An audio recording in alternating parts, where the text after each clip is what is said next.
Deck the halls with boughs of holly, fa la la la la la la la la. 'Tis the season to be jolly, fa la la la la la la la la. Don we now our gay apparel, fa la la la la la la. Troll the ancient Yuletide carol, fa la la la la la la la. See the blazing Yule before us, fa la la la la la la la la. Strike the harp and join the chorus, fa la la la la la la la la. Follow me in merry measure, fa la la la la la la la. While I tell of Yuletide treasure, fa la la la la la la la. Fast away the old year passes, fa la la la la la la la la. Hail the new ye lads and lasses, fa la la la la la la la la. Sing rejoice all together, fa la la la la la la la. Heedless of the wind and weather, fa la la la la la la la. Lace the trim and push the beads up, fa la la la la la la la la. Drain the barrel, fill the mead cup, fa la la la la la la la la. Harmonies we sing accorded, fa la la la la la la la. As we empty pantries hoarded, fa la la la la la la la la la la la la la.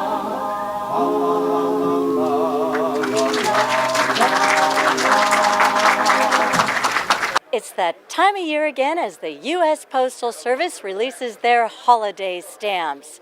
This year's stamps are inspired by 4 Christmas carols: Jingle Bells, Deck the Halls, Silent Night, and Old St. Nicholas. Johnny wants a pair of skates, Susie wants a sled, Nellie wants a picture book, yellow, blue, and red. Now I think I'll leave to you what to give the best. Choose what you do, Santa Claus, you will know the best.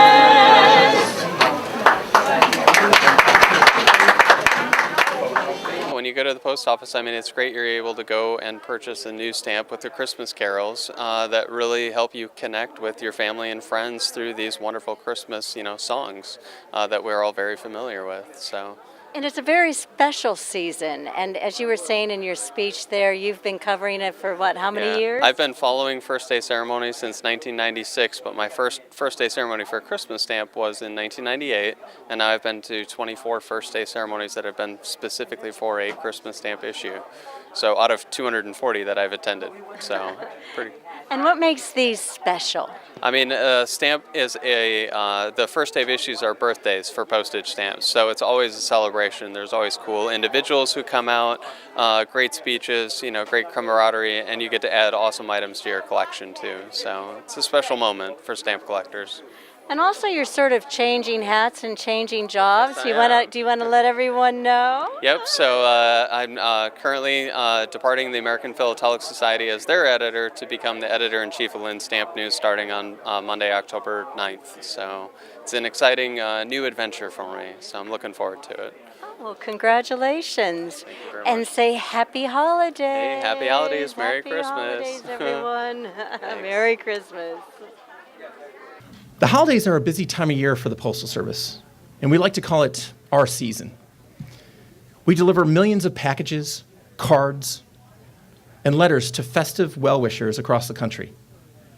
It's a holiday tradition, and we're very proud to be a part of that. I'm excited to continue another of the Postal Service's long traditions, and that's celebrating the holidays with new stamps. This year's selections are inspired by some of America's favorite Christmas carols, sung and adored by children and adults alike since the 18th century.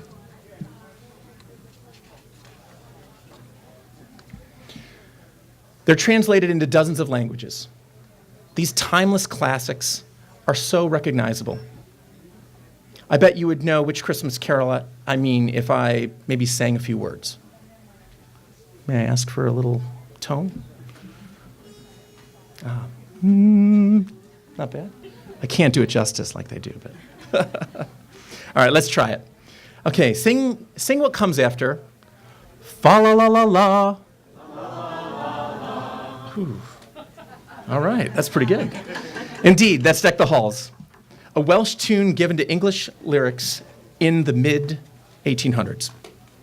Okay, this one might be a little tougher for me than you probably.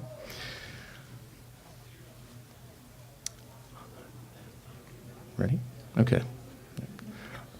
Jolly old St. Nicholas. Ooh, you pulled that off well. Thank you. Thank you. Whew. I had to pause and kind of process that for myself. Good job. That's Jolly Old St. Nicholas. The lyrics were adapted from the 1865 poem Lily's Secret by author and poet Emily Huntington Miller. All right, how about this one? All is calm. All is bright. Oh, good. Yes, that's Silent Night. Organist Franz Gruber of Austria's St. Nicholas Church put Joseph Moore's original poem to music in 1818. And thank you for pulling that off with my tone. And the last but not least, my personal favorite, published in 1857 by James Pierpoint, and the first song ever played in space. In a one-horse. All right. The iconic Jingle Bells, yes. I think we have a few professional carol singers in the audience today, to my left, and also out here, so I thank you for supporting me on those. Thank you. The Christmas carol stamps we unveil today translate the lyrics of those 4 holiday favorites: Deck the Halls, Silent Night, Jolly Old St. Nicholas, and Jingle Bells into these festive stamps. The late Howard Payne, as Marianne mentioned, was the art director, and artist Steve McCracken created the original artwork, first sketched in pencil and then rendered as a digital illustration. Familiar lines from each song highlight the individual stamps with images that represent each carol's theme. When holiday items arrive in mailboxes with these stamps, I expect recipients will be humming the tune of the carol lyrics they see, either in their heads or out loud. So today we are honored to deliver some holiday cheer with these beautiful stamps. The impact of holiday-themed stamps, they really carry the best cards and connect Americans to each other during the holiday season. I personally send out about 250 Christmas cards each year to family, friends, people I meet during the year. And it really is that connection that is important and critical to things. It's also one of my thrills to pick the coolest stamp that actually matches the person who's receiving it. Sometimes you have to dive a little bit backwards to find that special stamp for that holiday card. So the first day of issue ceremony that I attended for a Christmas stamp was actually the Christmas wreath stamps in 1998. They were issued in Christmas, Michigan. That's in the UP, if you know what I'm talking about. It was a very tiny town. It was so small that the post office next to it is the one who actually managed everything that happened for the event. The ceremony was held at a local high school. It was an all hands on deck. Every single classroom showed up into that the main gymnasium for the first day ceremony, singing Christmas carols. The whole town showed up. It was a wonderful thing, and it's wonderful to have you guys here today singing and kicking off the Christmas season for us. So what's hard to believe is that event was nearly 20 years ago today, and I likely was playing hooky from high school to go to that ceremony, don't tell. So to my surprise then, in 1999, I went to the new Christmas deer postage stamps that came out in Rudolph, Wisconsin, actually even closer to where I grew up. So it was fun repeating that in a different Christmas-themed town. And I also skipped down to school that day, too. Man, I'm coming clean on this. So then I also got to thinking, I was flipping through the Scott catalog before, as I'm working on this speech going, well, gosh, how many Christmas stamps have I been to? And I was like, well, sure enough, I've been to quite a few. So I was like, we had Santas, snowmen, whimsical Santas and reindeer, ornaments, cookies, snowflakes, geometric snowflakes, knitted holiday designs, nutcrackers, wrapping paper, evergreen, forever stamps, baubles, Santa and sleigh, Holy Family, Christmas windows, songbirds and snow, winter fun, holiday wreath, gingerbread houses, Madonna and Child, and the Holy Family. I was like, oh man, if you were keeping count. Today is the 24th first day ceremony that I've been to for a Christmas stamp. Dashing through the snow in a one-horse open sleigh, o'er the fields we go, laughing all the way. Bells on bobtail ring, making spirits bright. What fun it is to ride and sing a sleighing song tonight. Jingle bells, jingle all the way. Oh, what fun it is to ride in a one-horse open sleigh. Hey, jingle bells, jingle all the way. Oh, what fun it is to ride in a one-horse open sleigh. I thought I'd take a ride and see this fanny bride. To see it by my side. The horse was lean and lame. His fortune seemed to slide. He fell into a drifted bank and we got upset. Jingle bells, jingle all the way. Oh, what fun it is to ride in a one-horse open sleigh. Hey, jingle bells, jingle all the way. Oh, what fun it is to ride in a one-horse open sleigh.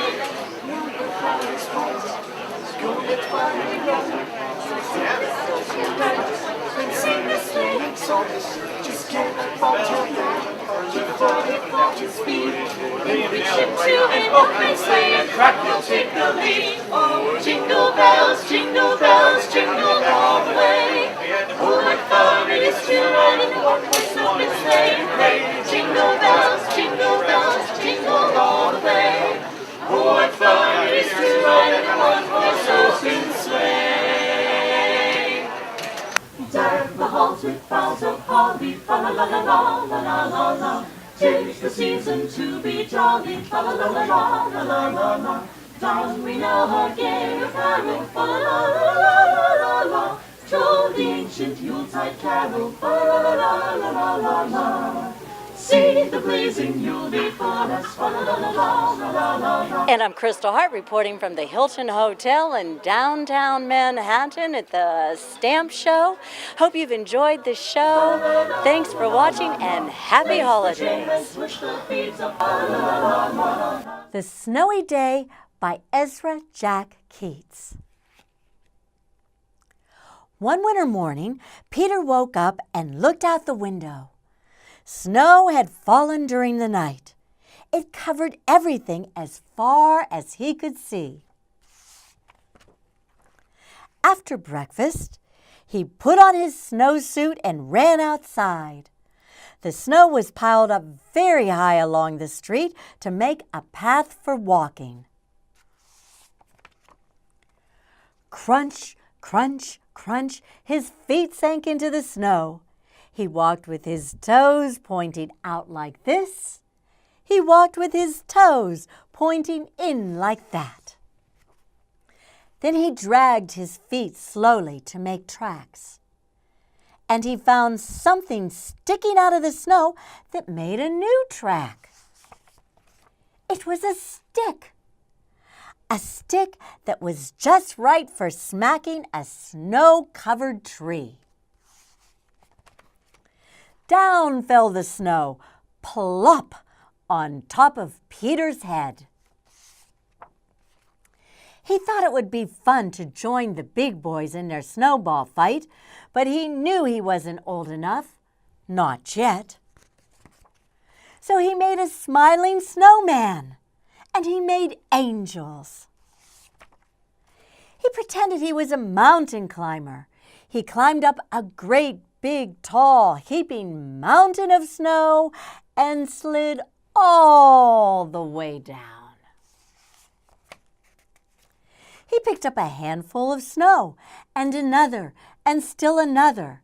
He packed it round and firm and put the snowball in his pocket for tomorrow. Then he went into his warm house. He told his mother all about his adventures while she took off his wet socks. And then he thought and thought and thought about them. Before he got into bed, he looked in his pocket. His pocket was empty. The snowball wasn't there. He felt very sad. While he slept, he dreamed that the sun had melted all the snow away. But when he woke up, his dream was gone. The snow was still everywhere. new snow was falling. After breakfast, he called to his friend from across the hall, and they went out together into the deep, deep snow.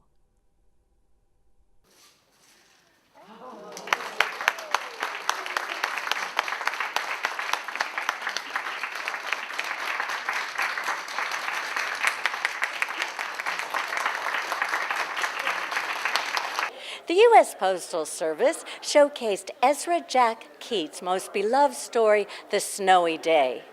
Written and illustrated by the celebrated children's author, it is one of the 20th century's most prominent stories centered on an African-American child. The stamps that we're about to see each have Peter in that famous red snowsuit. And the first stamp is going to be Peter forming that snowball that he thinks is going to stay, perfectly round and solid when he brings it in the house. And then you see him sliding down the mountain of snow when he realizes he's too young to play with the older neighborhood kids. And then, of course, he's making the snow angels. That's another of our stamp images. And then finally, he's leaving his footprints in the snow like this and like that. So I would say that through Peter, children just saw, especially African-American children, just saw a positive image of themselves, one that said, I fit and I belong. And here it is in print. And so today we're going to share these groundbreaking images on stamps. So on behalf of the Postal Service, I want to invite our speakers, our guests to come up today to help us dedicate these stamps that celebrate Peter's Snowy Day adventure and has been a powerful, powerful image for children all around the world for more than 50 years.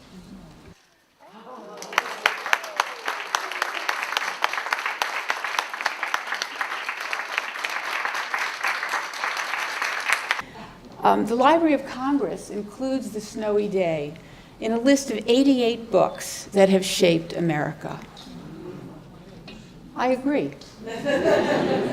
Not only is this estimation justified, but I cannot think of another picture book that has had such a large positive impact on how we as individuals think of ourselves as part of a culture that includes others. In this book and those that followed, Ezra featured a diverse group of children in an urban working-class neighborhood, which actually served as the basis for Sesame Street, also a breakthrough comment on our culture. To this day, Ezra's books are considered the gold standard for what diverse picture books for children should be. We still need to see our diverse population reflected more in every aspect of our public life. And I am proud that the USPS, the United States Postal Service, has chosen Peter in his red snowsuit to represent every child in their winter stamp for 2017-2018. I often say that Ezra would have been thrilled to know of the honors that have been bestowed on him since his death in 1983, and I mean it every single time. But he would have been especially thrilled with the stamps. When he was a boy and already determined to become an artist, despite his parents' very strong discouragement because they thought he would starve, certainly starve, Ezra set himself a goal to create a stamp so beautiful and so perfect that it would pass as real.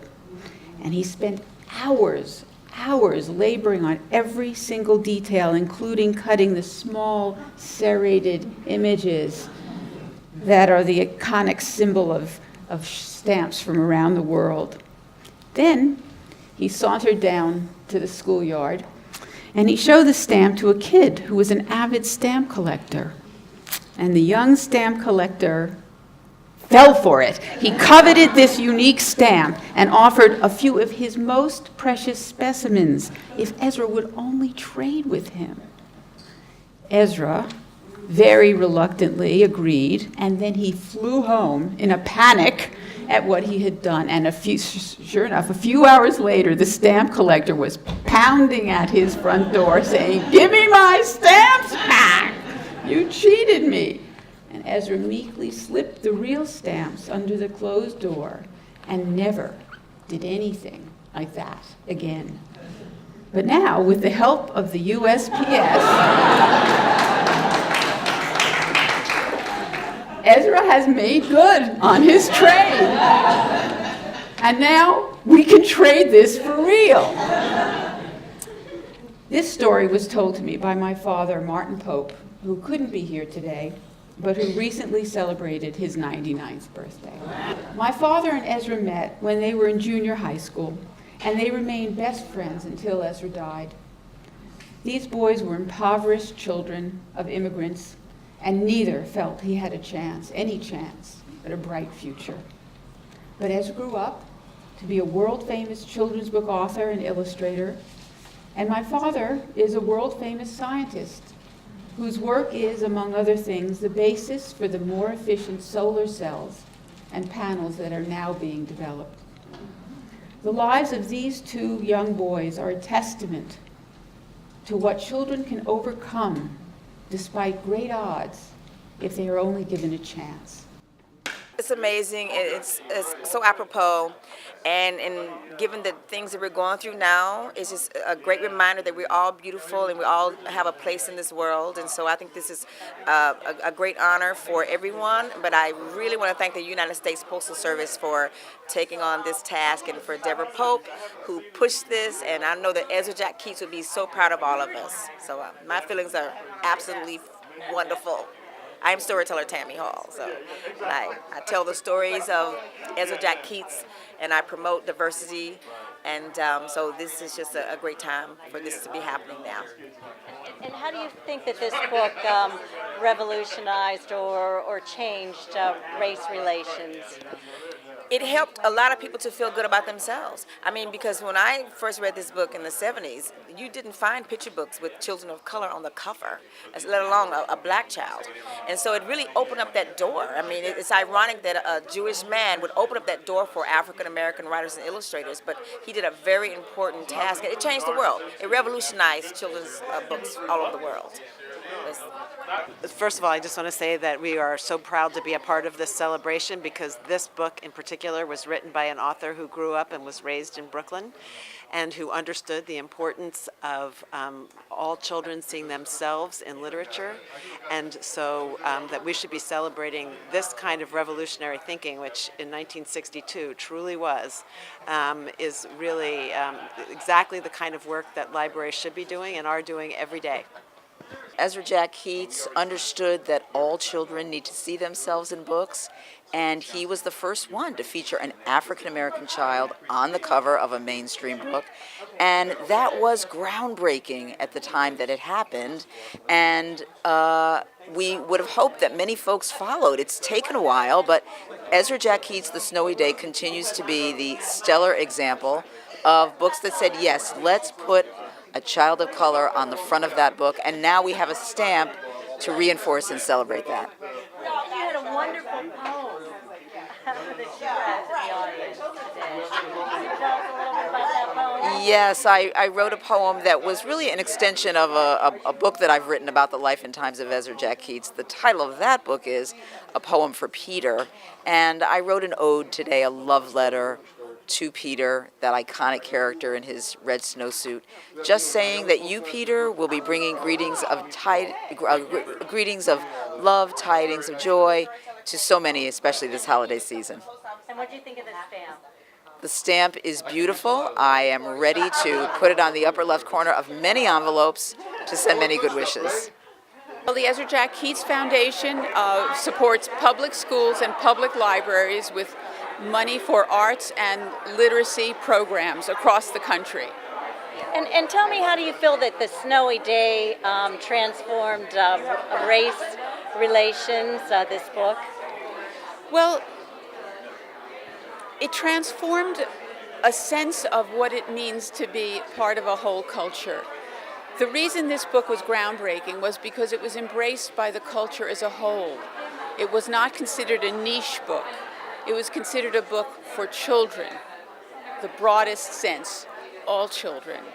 And that in and of itself was a change it was a sea change. It was a sense of a different way of looking through the window. And it took time, it took, decades. But I believe that the children who grew up reading this book and then reading more and more books with diverse characters in it did change then the way they grew up to treat their peers. And it was one of the first prominent books that centered around an African American child. How did he create this idea? It was a very natural thing. It wasn't an effort. It came out of years of illustrating other people's books. He realized he'd just never seen a book that featured an African American child. And Ezra really identified with all children. And one of the commonalities between great children's book writers is that very often they haven't grown up completely. And they identify with other children. Ezra identified with all children. And he's decided that if he ever had the opportunity to write a book and illustrate it at the same time, or illustrate and write, that he would center it on an African American child, because they're there, simply because they're there. And do you feel that he felt himself a discrimination being Jewish? Ezra? There was no question. There was no question. He couldn't get jobs, and he changed his name, and he got jobs. And the change of name was preceded by experimenting to see, if I send in my resume with my original name, will I get an interview, versus will I get an interview if I use this other name? And the other name got the interview. So this is not something that you question, it's there. And just to end, what would he think of this stamp today? Oh, he'd be tickled. He'd be thrilled. It's a wonderful, wonderful thing. And I think he would be. Ezra was very modest, and part of his thrill would also be amazement. I'm Kristal Hart reporting on a snowy day stamp here in Brooklyn, New York. Hope you've enjoyed the show, and thanks for watching. Fa la la la la la la la. Place the trim and push the beads up. Fa la la la la la la la la. Drain the barrel, fill the meat cup. Fa la la la la la la la la. Harmonies we sing accorded. Fa la la la la la la la. As we empty pantries hoarded. Fa la la la la la la la. Fa la la la la la la la.